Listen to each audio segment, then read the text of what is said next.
Salve a tutti, continuiamo a parlare di Campo Santa Margherita e dei problemi legati al fatto che ci sono molti ragazzi che frequentano il campo anche quando i locali chiudono e sono fonte di degrado. La spazzatura è all'ordine del giorno, i servizi igienici che non ci sono purtroppo diventano i muri e diventano le pareti e le calli, e davvero qualcosa si dovrà pur fare per intervenire e controllare. Abbiamo con noi Paolo Friselle, che è il vicepresidente della EPE, quindi è un esercente, ma è anche nella duplice veste di residente perché vive in Campo Santa Margherita. Ha chiesto tra l'altro maggiori controlli e anche delle idee su come fare per controllare maggiormente il campo. Vero Paolo Friselle?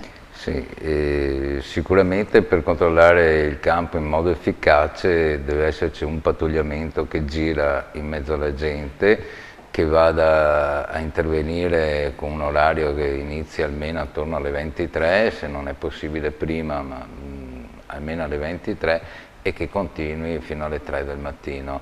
Questo perché chiudendo i locali alle 2, perché tutti sapranno che i locali non avrebbero limite di orario e potrebbero rimanere aperti 24 ore su 24, ma comunque ci si è autoimposti il limite delle 2 del mattino.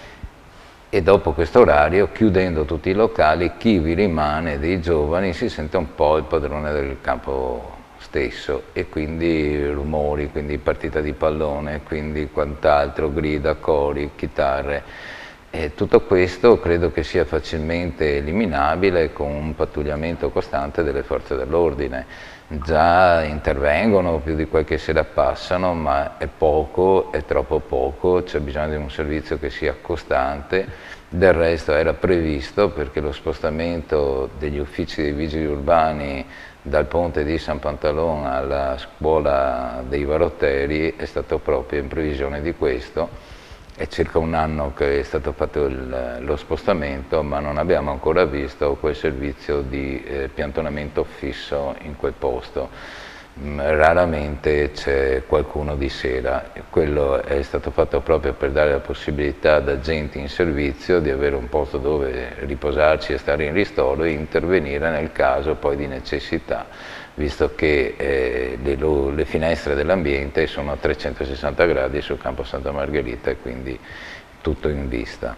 Ecco, è stata anche lanciata l'idea di proprio chiudere gli accessi al campo, perché in fondo sono pochi. No, non è stata lanciata l'idea di chiudere gli accessi al campo, mai, in nessun caso. È stata fatta richiesta e con veemenza hanno richiesto i residenti di poter chiudere le calli che sono chiuse, cioè che non hanno transito, che è diverso da chiudere l'accesso al campo. E questo perché molte volte queste calli stesse vengono usate come latrine da questi ragazzi, pur a volte anche essendoci locali aperti e quindi non usufruendo dei servizi che sono comunque, sottolineo, a disposizione di tutti. Basta entrare nel bar, chiedere dov'è il bagno e nessuno dirà di no.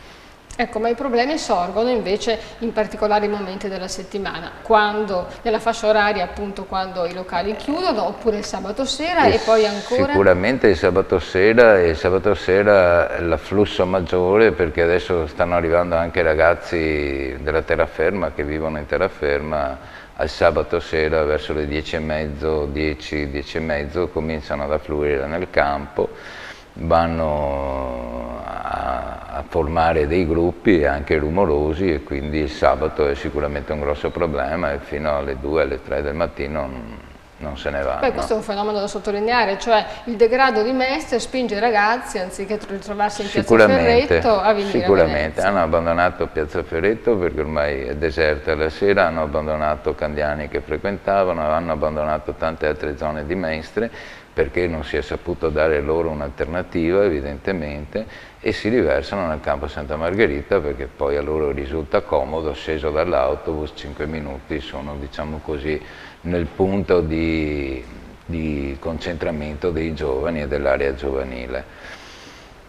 Per quanto riguarda l'accesso alle calli, l'amministrazione, a dire il vero, si è mossa in qualche modo, perché io ho visto che qualche autorizzazione è arrivata e gli abitanti stanno provvedendo a mettere queste chiusure, che sono poi chiusure a fasce orarie, quindi solo di sera, di giorno devono rimanere aperti, prego i residenti di ricordarsene di non fare una proprietà privata, perché sennò dopo avremo altri tipi di problemi. Ovviamente, essendo nella doppia veste di residente e esercente, capisco sia i problemi di una parte che dell'altra.